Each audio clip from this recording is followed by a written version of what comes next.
fell in love with baking when I realized how much people are affected by really wonderful desserts, how good it makes them feel, how they start talking about their childhood and fond memories, and they typically leave here in a really good mood.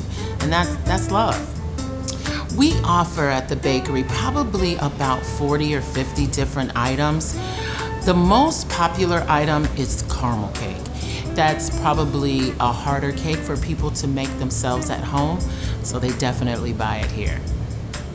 Running my business in Chatham allows me the opportunity to kind of be a little tiny beacon of light.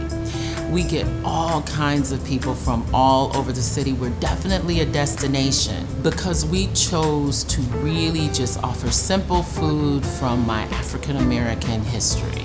Also, we're located in Chatham, but we are located at Navy Pier, which is a great Illinois destination. I'm very proud to be there and show off caramel cake to the world. And so this gives people the opportunity to visit me and also explore other things at the same time. And that's what visiting Illinois is about. So we're part of a great city. We have Chicago hot dogs, we have Chicago pizza, and I'm definitely working on being Chicago's cake.